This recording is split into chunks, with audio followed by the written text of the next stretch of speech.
indicated that this view was already held by 15 to 20% of their people.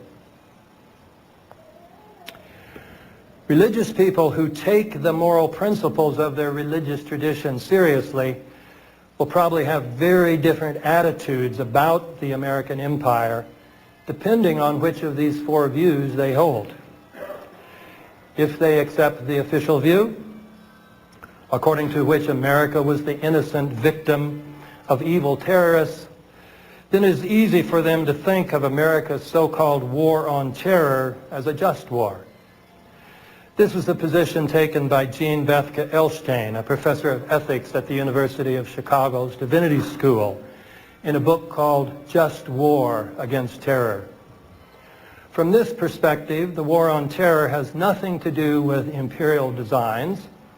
It is simply a war to save the world from evil terrorists. Second interpretation of 9/11, according to which the Bush administration cynically exploited the 9/11 attacks to further its imperial plans, has quite different implications.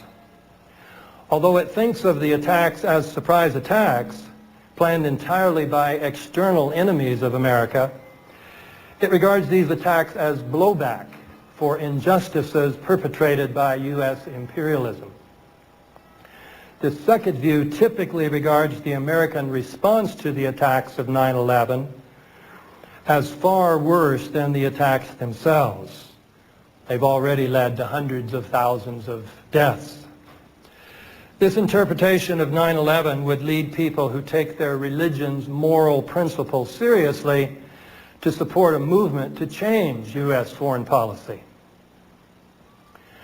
An even stronger reaction would be evoked by the third interpretation, for it entails that the Bush administration allowed thousands of its own citizens to be killed on 9/11, deliberately and cold-bloodedly, for the sake of advancing its imperial interests, and then used this event as an excuse to kill hundreds of thousands of people in other lands, while hypocritically portraying itself as promoting a culture of life. Of course, those who accept the previous interpretation know that hypocrisy with regard to the sanctity of life has long been a feature of official U.S. rhetoric. And yet most Americans, if they learned that their government had deliberately let their own citizens be killed, would surely consider this betrayal qualitatively different. For this would be treason, a betrayal of the oath taken by American political leaders to protect their own citizens. If this third view implies that the Bush administration is guilty of a heinous and even treasonous crime, this is all the more the case with the fourth view. For many Americans, the idea that we are living in a country whose own leaders planned and carried out the attacks of 9/11 is simply too horrible to entertain. Unfortunately, however, there is considerable evidence for this view. I believe that crossing the Rubicon provides amply documented evidence with which to initiate and sustain a number of indictments of top-level government officials for their roles in facilitating the attacks of 9/11. Most notably, as my chief suspect, I name Vice President Richard Cheney as both a planner and executor of those attacks.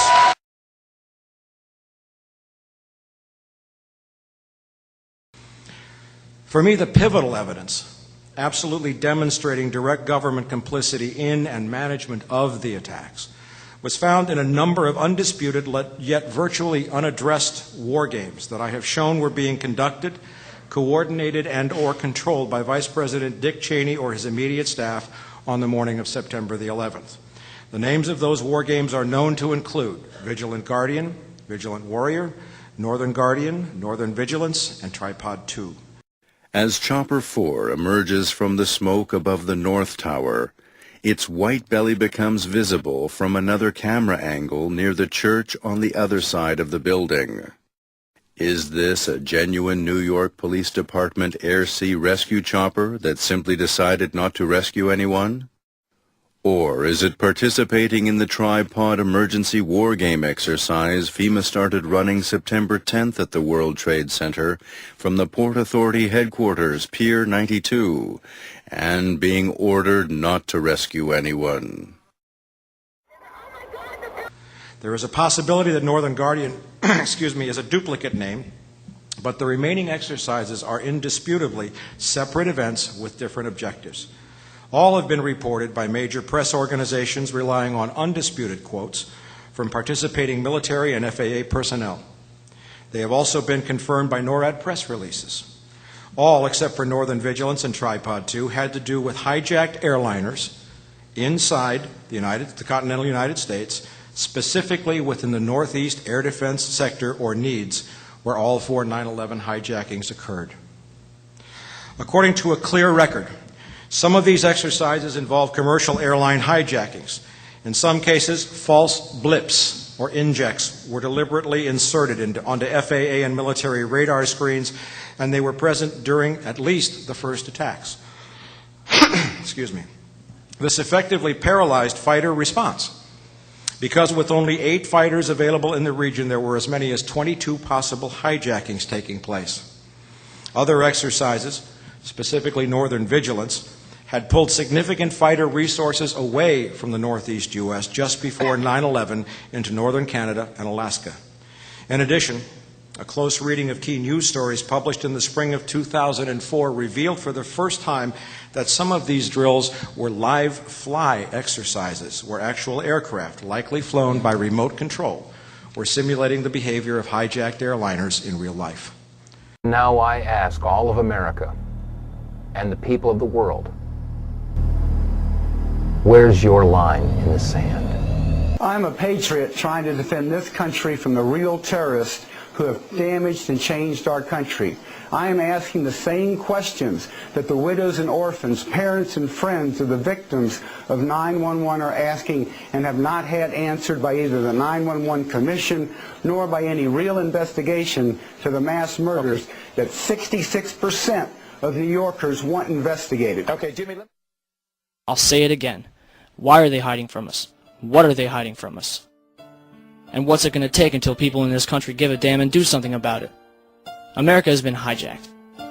Not by Al-Qaeda, not by Osama bin Laden, but by a group of tyrants ready and willing to do whatever it takes to keep their stranglehold on this country. So what are we going to do about it? Anything. Share this information with friends, family, total strangers, hold screenings, conferences, whatever you have to do to get the word out. It's up to you. Ask questions. Demand answers.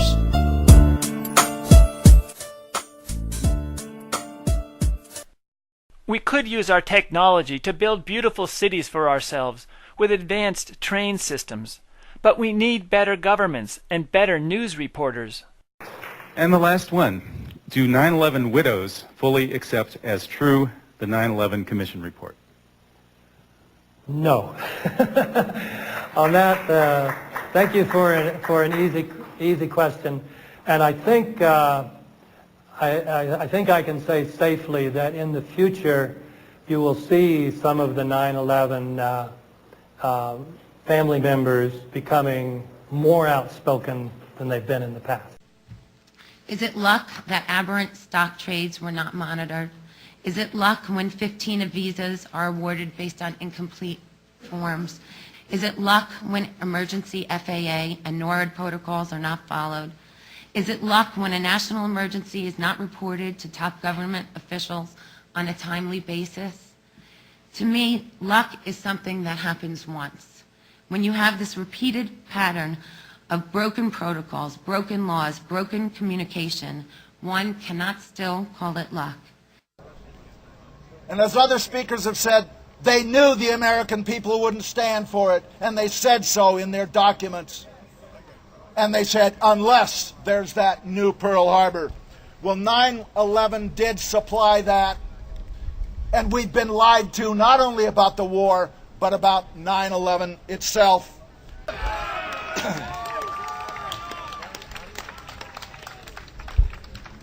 As a combat veteran, I will not stand idly by and watch our security destroyed by a president who went AWOL rather than serve in Vietnam. As one who's devoted his life to the security of this country, I will not stand by and watch an appointed president send our sons and daughters around the world to kill Arabs for the oil companies. Patriotism demands that I speak out and call it by its name. It is treason. I joined the Air Force a long time ago to protect our borders and our people, not the financial interests of Folgers, Chiquita Banana, Exxon, and Halliburton. We've had enough corporate wars. No more Iraqs, no more Kosovos, no more El Salvadors, no more Colombias. These are not isolated incidents of stupidity. They're part of a long, bloody history of foreign policy being conducted for the financial interests of the wealthy few. It is a new form of colonialism, all the benefits and none of the responsibilities. It violates our Constitution, it endangers our people, and it is treason. It's time for George W. Bush, Dick Cheney, Donald Rumsfeld, Condoleezza Rice, and the whole oil mafia to be removed from office and indicted for treason.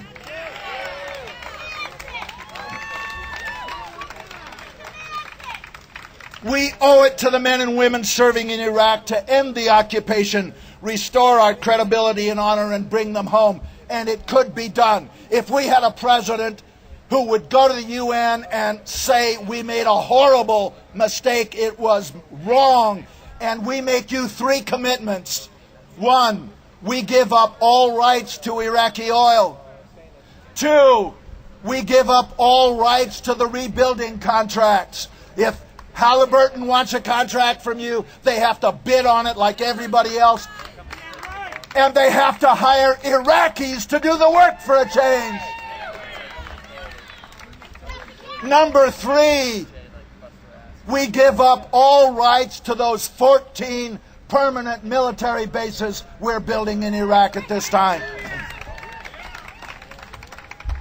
Now, the people in the White House are not going to make those commitments, so they have to go, and all the puppeteers with them. You know, we are the people and we are sovereign. We are the patriots, and the whole world is with us. Everywhere in the country that they have a free press, all over the world, people know the facts, and they are with us, not the people out there, not the deadheads, not the know-nothings, not the chicken hawks. They're with us. Don't let anybody intimidate you into silence. It's time for all of us to speak truth to power.